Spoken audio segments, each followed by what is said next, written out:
Olá pessoal, estamos em mais uma terça-feira teológica para a honra e glória de Jesus e hoje nós estaremos fazendo uma análise acerca de João, capítulo de número 20. Lucas, mas por que desta análise? Vamos nos ater apenas à análise do texto por si só.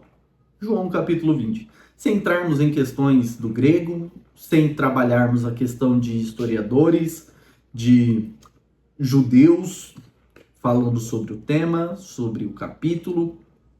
Vamos fazer apenas a análise de verso após verso. Por quê? Muito se fala sobre uma criação de uma cultura judaica em que quando o amo, o dono da casa, ele dobrava o lenço e saía, era sinal de que ele voltaria para a mesa. Se ele apenas jogasse o lenço, era sinal de que ele não voltaria mais. Então, o fato do lenço estar dobrado, Jesus estava dizendo que Jesus voltaria e os discípulos creram nisso, que era uma promessa e, enfim.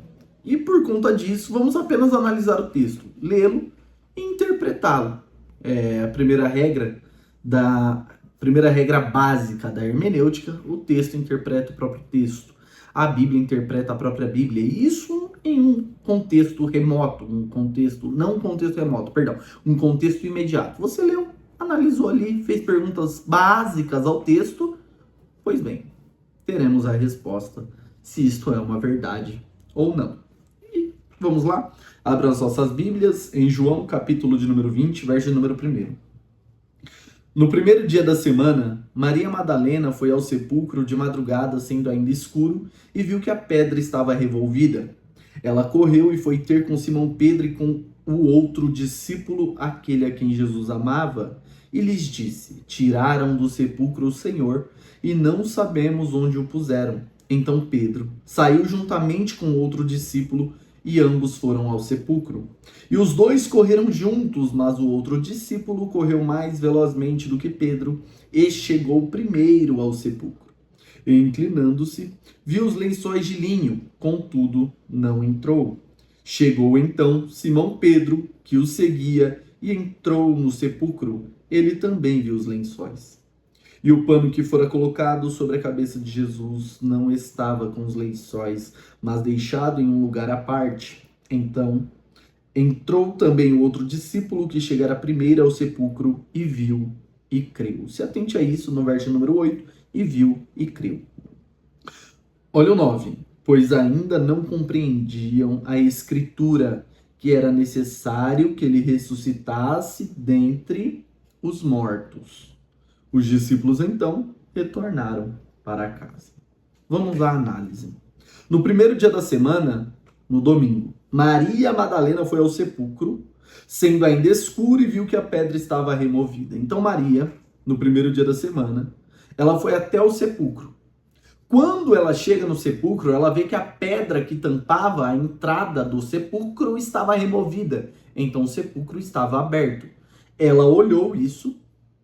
E olha o verso 2. Ela correu e foi ter com Simão Pedro e com outro discípulo, aquele a quem Jesus amava, e lhes disse: Tiraram do sepulcro o Senhor e não sabemos onde puseram.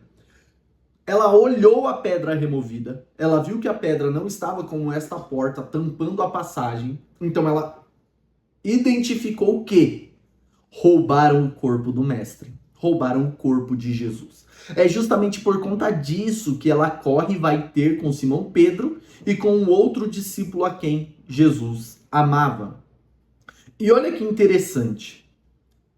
Quando ela chega lá e avisa, olha o verso de número 3. Então Pedro saiu juntamente com o outro discípulo e ambos foram ao sepulcro. Qual o propósito deles terem ido ao sepulcro? É o fato dela ter dito que o corpo de Jesus não estava no sepulcro e ela não sabia onde haviam colocado. Então o primeiro passo é entender o que é que ela viu. Ela viu que o corpo não estava. E ela não sabia onde colocaram. Então os discípulos, ouvindo isso, correram e foram até o sepulcro. E os dois correram juntos, mas o outro discípulo correu mais velozmente do que Pedro e chegou primeiro ao sepulcro. E inclinando-se, viu os lençóis de linho. Quem viu os lençóis de linho? O discípulo que chegou primeiro do que Pedro. Contudo, ele não entra. Então ele chega na porta, mas ele não entra no sepulcro. Ele chegou na porta, mas ele não adentrou. Aí olha o verso 6. Chegou então Simão Pedro, que o seguia, e entrou no sepulcro. Então o discípulo amado fica na porta e Pedro entra. Ele também viu os lençóis. E o pano que fora colocado sobre a cabeça de Jesus não estava com os lençóis, mas deixado em um lugar à parte. Em algumas outras traduções vai dizer que o lenço estava dobrado de canto, o lenço estava ao canto, dobrado, alguma coisa semelhante. E é aqui que eles aplicam a cultura judaica. Que quando o discípulo amado, viram que o lenço estava dobrado, eles correram esperançosos, porque Jesus havia deixado um recado de que ele havia ressuscitado e que ele voltaria. Eles compreenderam a cultura judaica. Mas olha o que o texto diz no verso 8. Então, entrou também o outro discípulo que chegara primeiro ao sepulcro, e viu e creu.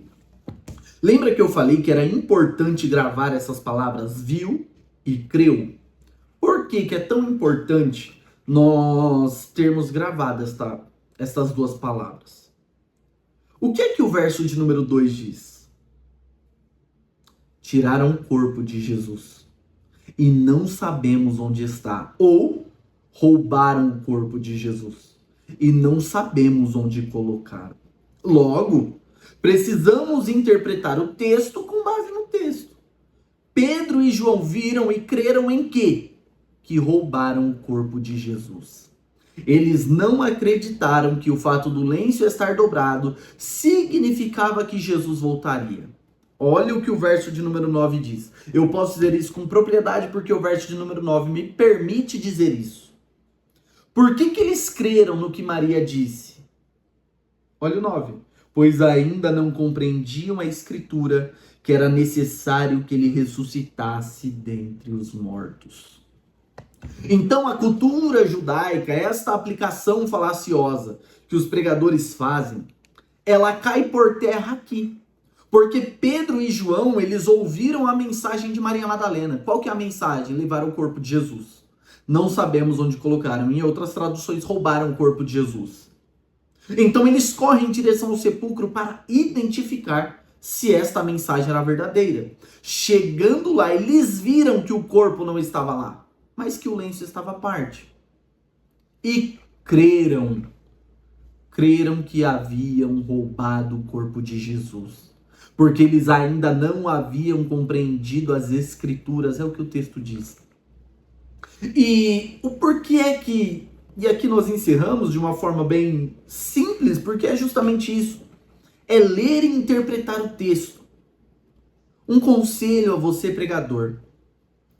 Leia o texto. Analise o texto. Estude o texto. Não precisa fazer além daquilo que você sabe. Como, por exemplo, eu tenho recursos pela misericórdia de Deus, comentários bíblicos de toda sorte, dicionário, bastante coisa. Eu preciso disso porque eu não sei fazer uma análise exegética no grego.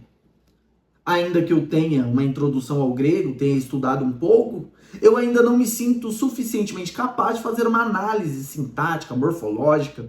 E por conta disso, eu tenho a humildade de reconhecer que eu preciso subir no ombro de gigantes, como por exemplo, Charles Spurgeon, o comentário aos Salmos, Warren Wiersbe, a obra simples e a obra completa, a obra resumida, a obra completa e a obra resumida, comentário bíblico pentecostal, os comentários exegéticos aqui embaixo, como por exemplo aqui, ó, os do Hernandes Dias Lopes, Matthew Henry aqui, ó, Matthew Henry aqui, Beacon, aqui os comentaristas do comentário bíblico Beacon. Mas caso você não tenha esses recursos, ainda não pôde adquiri-los, leia o texto, estude o texto e se for pregar, pregue o texto. A pregação ela pode se tornar simples a partir do momento que nós conseguimos compreender o texto. E aí nós não precisamos inventar moda, não precisamos inventar o que não existe, não precisamos falar do que nós não sabemos. Não precisaremos repetir como um papagaio de pirata sem antes ter passado pelo crivo das Escrituras. Então se aplique a ler o texto, analisar o texto, compreender o texto. E aí quando você for pregar, leia o texto, explique o texto e aplique o texto. Muitos falaram sobre isso, sobre o lenço dobrado. E grandes nomes de pregadores pentecostais falaram sobre. Mas o próprio texto diz que Pedro e João creram no que Maria Madalena havia dito, porque eles ainda não compreendiam as Escrituras. Se você gostou, deixe o like, curta, compartilhe, comente. Se você gostou ou não, se você concorda ou não, comente também. Isso ajuda no desenvolvimento do canal e para que mais pessoas sejam alcançadas. E esses misticismos, essas ideologias venham diminuir em nosso meio. Que Deus os abençoe. Terça-feira que vem temos mais, em nome de Jesus.